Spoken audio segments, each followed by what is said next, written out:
morning. I want you to know if you're here today, you are truly Canadian. Because you knew there was one more snow coming, didn't you? This one didn't surprise you, did it? None of you took your snow tires off yet, did you? See, you're smart people. Now, how many of you thought that maybe it was spring, so you should go ahead and clean out the car? I did that. I was hopeful. So I started cleaning out, you know, that winter muck. I don't know a better description for it. It just kind of piles up. Have you ever been cleaning out from the winter and you find this underneath the seat? And you can't, because you got several of them, you can't really remember how long that's been there. Now I want to ask, what do you do? What kind of person are you when you find this and you don't know how long it's been? What do you do? I want you to think for a moment. What would you naturally do? I've written some down. You can tell me if you're one of these kind of people. You're the kind of person, number one, you're kind of person that is inquisitive, so you immediately open it and smell. Anybody there? You just can't, here, and then you share it with, oh, smell that. Like, no, thank you. Like, you almost got sick. I don't want to smell that. How many of you are that person? Admit it. Oh, there's some of you in here. I know you can't help yourselves. Okay, how about this person? You don't want to lose it, so you take it into the house, put it in the sink, and watch to see who opens it. oh man, now what is that, right? Right? How many of that's who you really are? I know there's several of them that live in my house. There you go. How about this? You're so queasy that you can't imagine what it smells like, so you just throw it away. Anybody that way? Yeah? It's like, $12. I got another one somewhere, right? How about this one? You just wipe the outside of it and put it in the cabinet.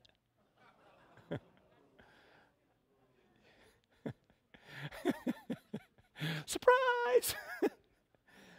How about this person?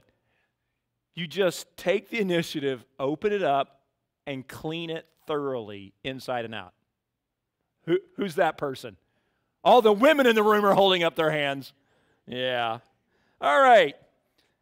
You're thinking, where is he going with that? Trust me, it'll come back to you. All right, we're in a new series on last Illuminations. And if you're thinking, what does that mean? Well, what we're doing is talking about the last week of Jesus' life, leading us up to Easter. And in this moment, Jesus began to try to reveal even more than normal, it was getting intense. There's just a few days, a few moments left in his life where he can instruct his disciples while he's still on this earth. So he is packing it in. He's also interacting with a lot of leaders during this time, hoping to bring some salvation and renewal to them. And so Jesus is really busy during this time, and we know a lot about this time in the Bible, the Gospels, Matthew, Mark, Luke, and John. And so that's where we're spending from now until Easter Sunday morning. And so I want to just challenge you over the next few weeks to really, if you have time, pop open the Gospels and begin to read some of those, Matthew, Mark, Luke, and John. Today and last week, we've been primarily in Matthew, and that's where we're going to spend a little bit of time. Last week, we began with Jesus doing the triumphal entry into Jerusalem. Normally, we would talk about that on Palm Sunday a few weeks from now, but we talked about it last week. And once again, in the story of Matthew, the whole story is surrounding this idea that the king has arrived, right? Jesus shows up as a king. He's a peaceful king, but he's arrived. And when he arrives, he gets asked some questions. And we found it in Matthew chapter 21, verse 23. Here's what it said. Jesus entered the temple courts, and while he was teaching, the chief priests and the elders of the people came to him. By what authority are you doing these things?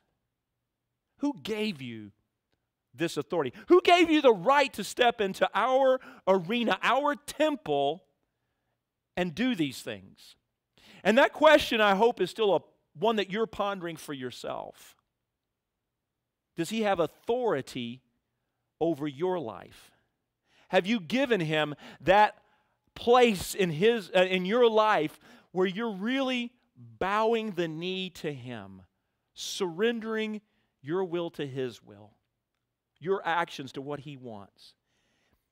Does He really have the authority over life and death, eternity for you? And that's where we were last week, and we're going to continue to build as we're going through the chapters and the end chapters in chapter 21, 22, 23 this week, and then 24 and 25 next week. And that's where we're going to begin. So we're going to pick up the story in Matthew chapter 22, verse 16. And during this time frame, Jesus is being confronted by a lot of the leaders. And different leadership groups are coming and talking to Him. And here's one of the accounts of one of those. And they sent their disciples to Him, it's the Pharisees, along with the Herodians. These were people who were really comfortable with Rome. They really supported Rome. Teacher, we know that you are true and teach the way of God truthfully. You do not care about anyone's opinion, and you're not swayed by appearances. Now, it's an interesting one because we find out, if you read the entire part of this scripture, that this person comes with a desire to trick Jesus. It sounds like he's coming in a really positive light, but once again, be careful when people say nice things about you. Sometimes it's not really true, or they not really mean what they say. Now, it is interesting that this person says these things.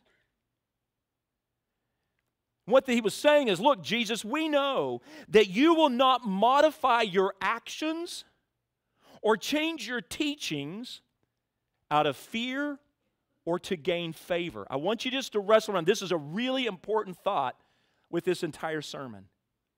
One of Jesus' enemies comes to him, somebody trying to trick him. It says, look, I know that I don't have a way to pressure you to change what you're doing or to gain favor. Like, you're not easily manipulated. Now, how did this guy know this? Well, he knew this because they were experts at doing this. This is the way the world worked for them. They understood how to bring people under their control, under their influence, either through fear or to gain favor. And he knew that they had already been trying to do this with Jesus, and guess what? No luck. They just couldn't seem to find the right way to move him to their side. Jesus was unmoved by what others thought. Now, it doesn't mean that he didn't care what they thought. It just means that he refused to change his actions or change his beliefs to impress someone else. He refused to do that. Now, this is challenging. This is challenging to the very core of who we are. Because by nature, we are easily, often swayed by fear or by trying to gain favor. I want you to wrestle around with this thought. How often we act or say things in order to try to get people to like us, or because we don't want to upset someone, and we're constantly being moved around by every other thing. I want you to imagine with me that Jesus gets in your car, or that you get in Jesus' car. Now, I know he doesn't have a car. But if you got into Jesus' car right now, the end of winter, it's really mucky. Jesus isn't like everybody else. Oh, I've been meaning to clean this up, but I've just been so busy. Why do we say that?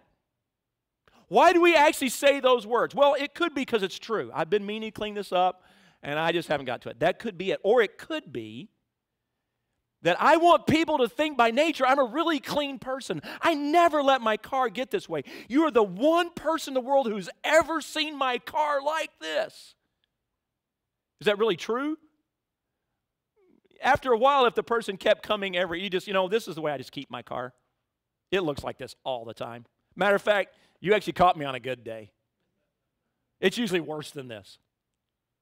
Now, I know that's a kind of a silly example, and I wanted to use that one because there's some that are so painful and so deep that we would just kind of excuse ourselves for it. But often in life, we constantly are trying to gain favor. Please like me. If I do this, will you like me? If I say the same things that you say, if I dress the same way you dress, if I have the same kind of car, the same kind of house, if I like the same sports team, will we be on the same, will we get together? Will I impress you? And we live our lives caught up in this constantly. These individuals had come to Jesus, and they had tried to trick him on several different levels. The first one was political. They came with him, and they actually brought the Herodians to him, and once again, people that respected Herod. And Herod was really in with the Romans, so there was all this taxation that was going on. So they were interested in the tax issue. And so they brought the Herodians to Jesus to see if they could trick Jesus up about a political conversation. And then they bring a theological conversation to Jesus. How about the resurrection? And none of those work because Jesus couldn't be moved easily. He couldn't be swayed to go, oh, I want to make sure I stay in with the Herodians because, man, that might be terrible if I didn't oppress them. Or, wait a minute, no, if I impress them, then I'll be in trouble with the zealots because they hate the Herodians. And I have a couple zealots who are actually disciples, so that's kind of messy. I don't know what to do. See, Jesus doesn't live that way.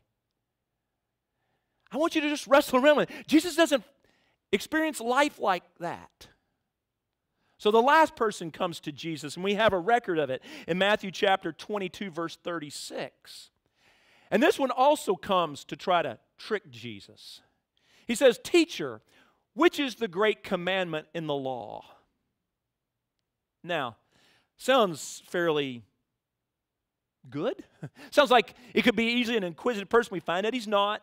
He's trying to trick Jesus. Here's the idea that any law that Jesus chooses to make the most significant one means he's diminishing all the rest, and they would accuse him of not holding those up. And we have Jesus' response in Matthew chapter 22, verse 37 through 40. It says this, "And Jesus said to them, you shall love the Lord your God with all your heart, with all your soul, with all your mind. This is the great and first commandment. And the second is like it." In other words, the second is interwoven, connected with it. "You shall love your neighbor as yourself. On these two commandments depend all the law and the prophets." Here Jesus begins to talk, and he of course answers the question very wisely and stops the accusation, and they quit asking him questions. But we get to the real heart of what Jesus is wanting to say in this entire section. He is demanding that our love for God include the totality of our whole person, all our faculties, our complete capacity, that every way we can and every part of us would love God. He, of course, is challenging, even in saying these words, the people around him and their love for God. Did they love God that way? Or maybe they loved the idea of God.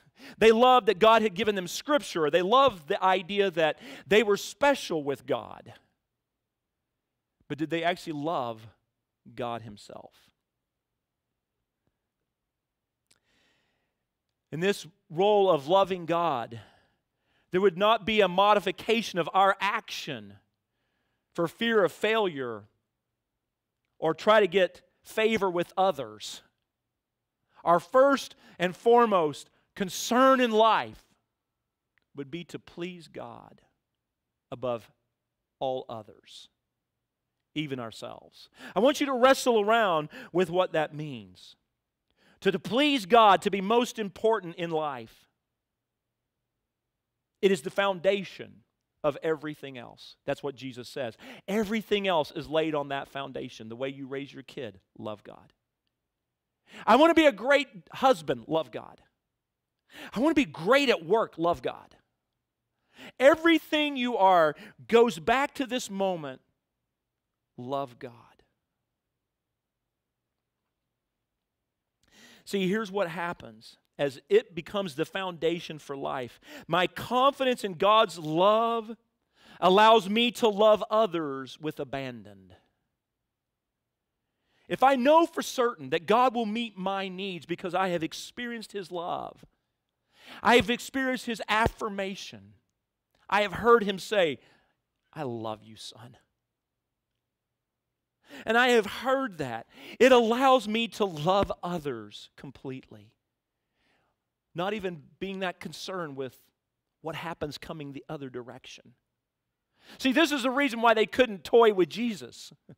Because He was fully loved and fully loved the Father.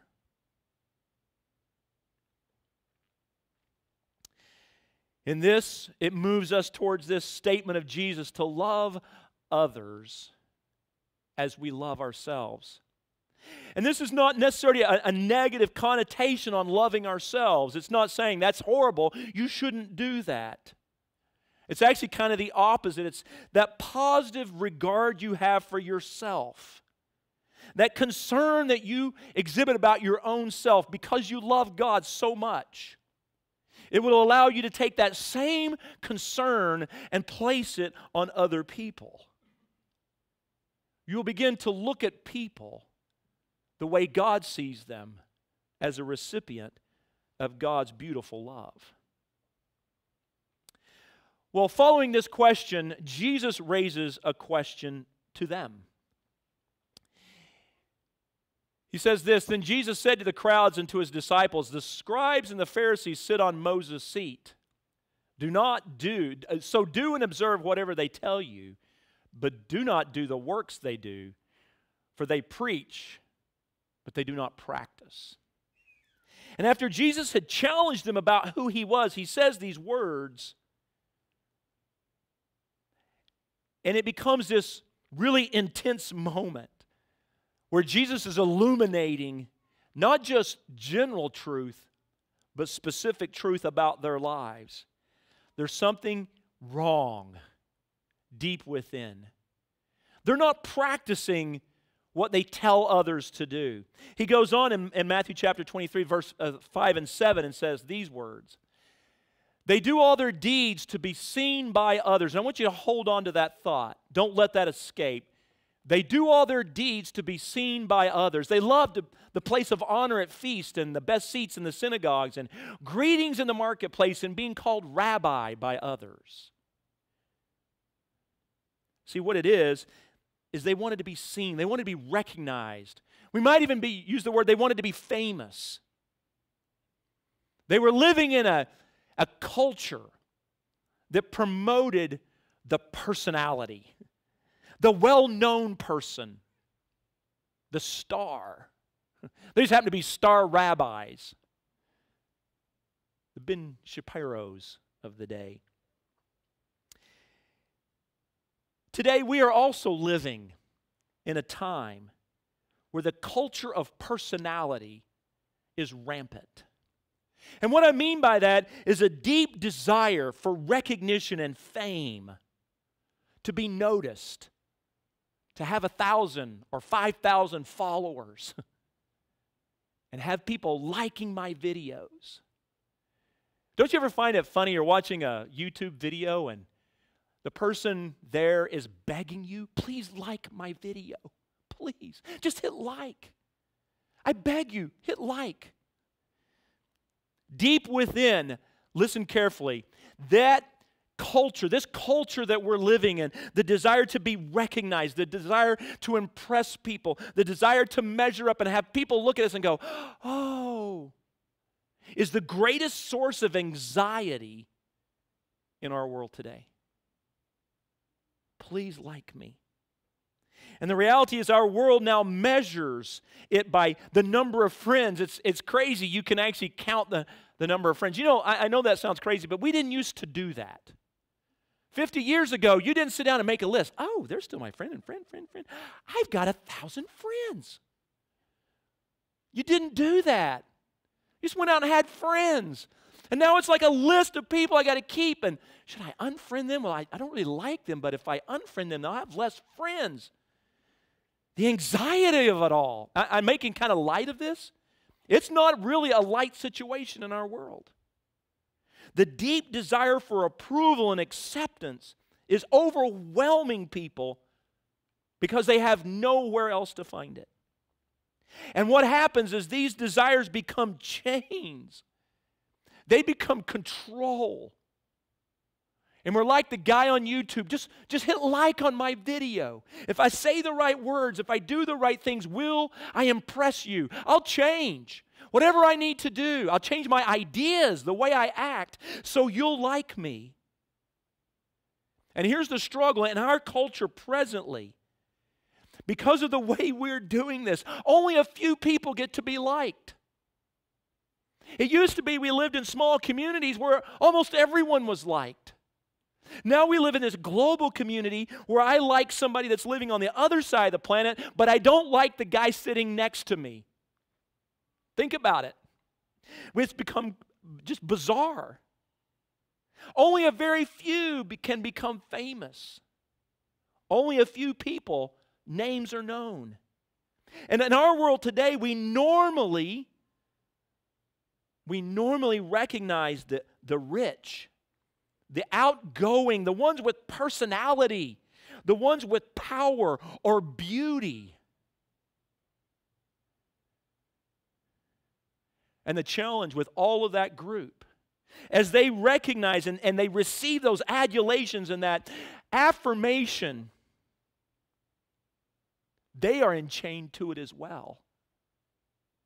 At least many are. And it begins to control them. And they have to modify their actions to maintain it. And the reality is that everyone in that group is prone to failure. It's not just that power corrupts, but in our modern world, fame corrupts.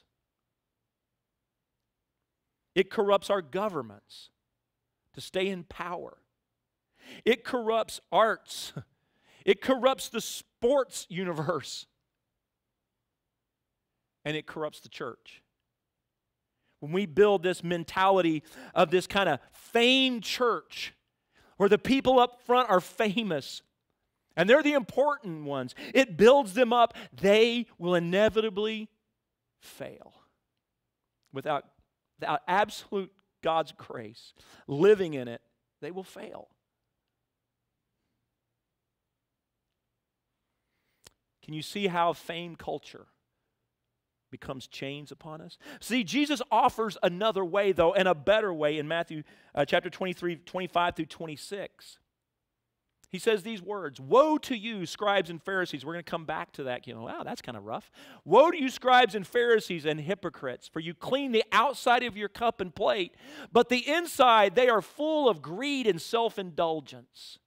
You blind Pharisee, first clean the inside of the cup and the plate, that the outside also may be clean."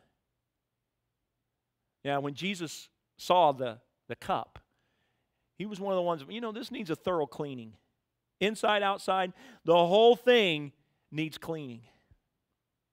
Jesus starts this passage off with a woe. And right now, it kind of means just the serious nature. There is something significant going on. And he says, you need to clean up the inside, the heart issue. There's a heart issue at stake here, and you need to clean it up, Pharisee. And if you do, then you don't have to worry about the outside appearance. It'll be good too. But you start on the inside. And I have a simple phrase. I don't even know where I heard it the first time, but I use it all the time. Grab a hold of it if you like it. It's this: do you want to look right, or do you want to be right? Do you want to look right on the outside where people go, oh man, you got it all together? Or do you actually want to have a heart and an internal part of you that is so right that it kind of shines out on the outside? And to be honest with you, I want that internal life that is so right. It just kind of bleeds over. So the opposite of the culture of personality, the desire to be recognized or noticed or needy because I need people to be impressed, is the culture of character. Is the culture of character to do what is right, even when it's difficult or uncomfortable, even when it costs me fame, where it looks like, you know what, if I do this, now it's going to please God, but man, it's going to lose me some friends. Okay. That's the culture of character. That's where abundant life will be found.